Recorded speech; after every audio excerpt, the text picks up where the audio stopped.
Assalamualaikum warahmatullahi wabarakatuh. Berjumpa lagi di mata pelajaran Cisco, di mana untuk hari ini kita akan melanjutkan modul yang kedua, yaitu tentang basic switch and device configuration ya. Kita langsung saja untuk mulai ya. Jadi pertama kita akan bahas tentang Cisco iOS Access ya. Jadi bagaimana caranya kita mengakses iOS yang ada pada Cisco.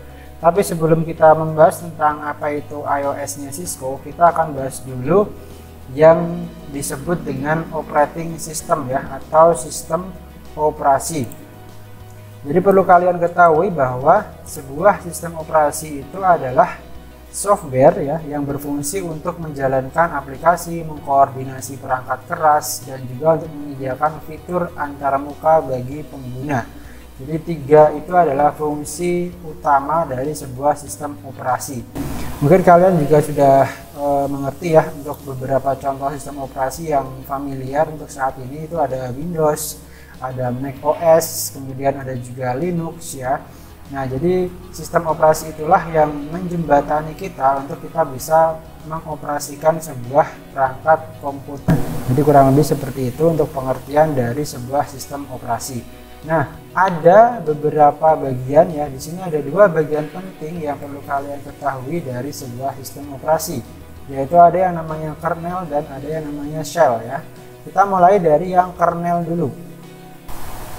Untuk yang kernel ini adalah dia berfungsi untuk kita bisa komunikasi ya, komunikasi di antara hardware dan software. Jadi kernel inilah ya, kernel kan posisinya di sini ya, dia posisinya di antara shell dan hardware. Nah, hardware di sini adalah seperti prosesor, seperti memori, dan juga perangkat keras lainnya yang dia penyusun dari sebuah komputer. Nah, kernel ini adalah dia akan menerjemahkan perintah yang kita masukkan dari shell ini untuk bisa dimengerti oleh si hardware.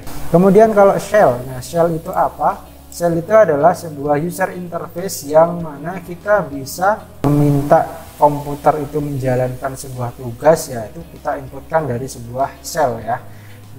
Yang mana nanti shellnya itu akan menyampaikan ke kernel dan akan dimengerti oleh si hardware-nya ini.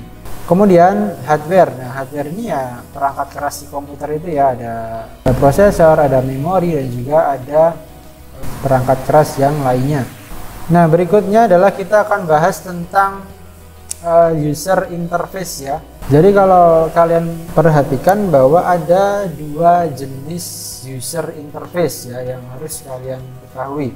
Ada dua jenis user interface ya, yaitu yang pertama adalah GUI dan CLI. GUI itu adalah Graphical User Interface dan CLI itu adalah Command Line Interface ya. Di sini perbedaannya adalah kalau untuk GUI itu sebuah interface yang menyediakan tampilan berupa menu, berupa icon ya, berupa window. Nah, contoh yang paling gampangnya yang sering kalian temui adalah pada sistem operasi Windows. Nah, Windows itu dia menggunakan user interface GUI ya, ataupun Graphical User Interface. Nah, keunggulannya GUI ini adalah lebih gampang dimengerti ya, karena dia menggunakan icon, dia menggunakan tampilan yang memudahkan kita sebagai pengguna itu bisa menjalankan sistem operasi dengan lebih gampang ya. Kemudian contoh dari sistem operasi yang berbasis GUI ini adalah ada Windows, ada Mac OS, kemudian ada Linux ya, beberapa Linux juga. Kemudian ada Apple iOS dan Android.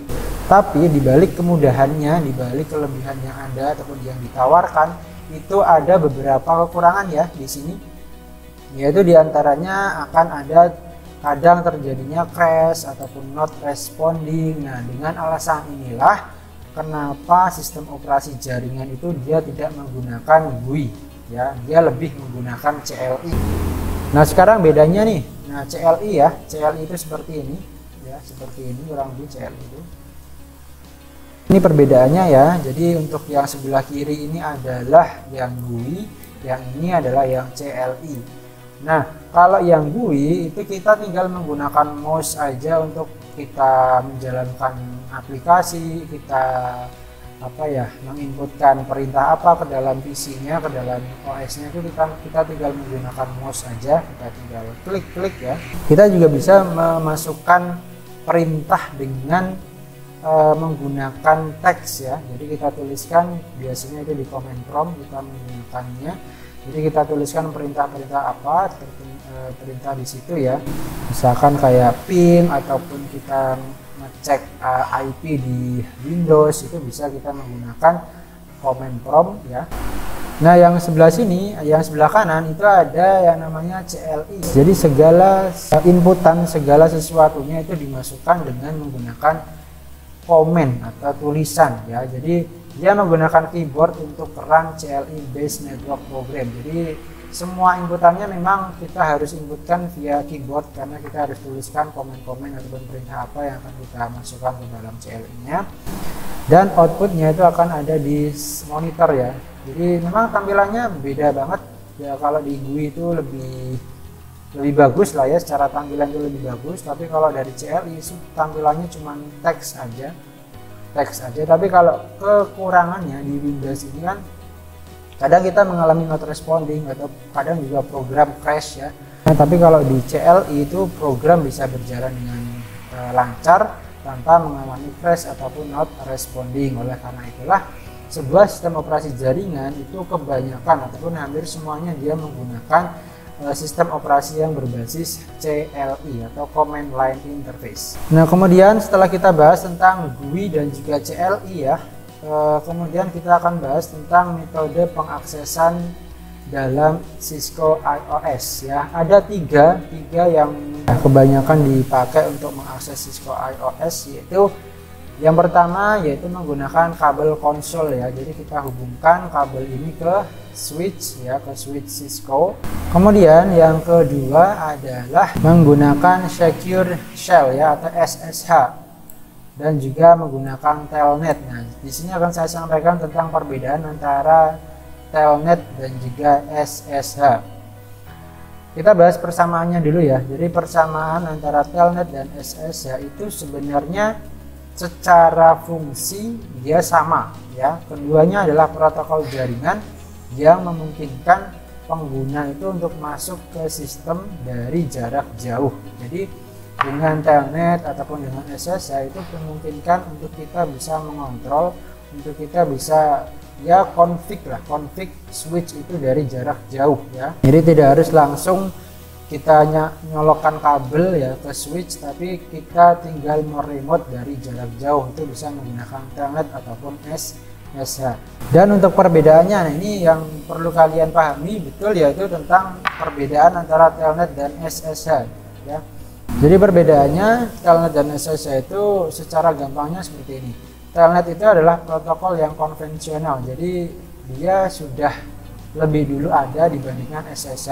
Nah, karena dia lebih dulu ada, makanya terdapat banyak kekurangan yang ada di telnet dan disempurnakan oleh SSH.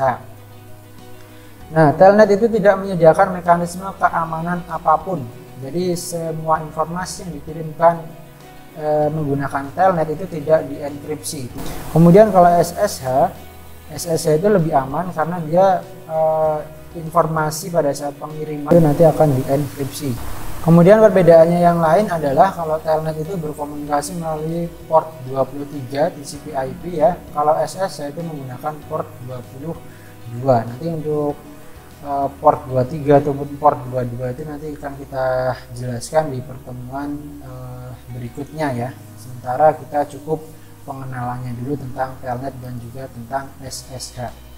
Jadi ada tiga ya akses metodenya ya, menggunakan konsol, menggunakan secure shell atau SSH, dan menggunakan telnet.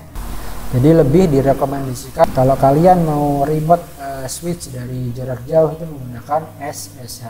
Nah, bagaimana caranya? Caranya adalah dengan menggunakan beberapa aplikasi remote ya, yaitu ada yang namanya Putih, ada yang namanya TeraTerm, dan ada Secure CRT ya. Jadi tiga aplikasi ini bisa kalian gunakan untuk meremote switch ya dari jarak jauh, entah itu menggunakan SSH ataupun menggunakan telnet.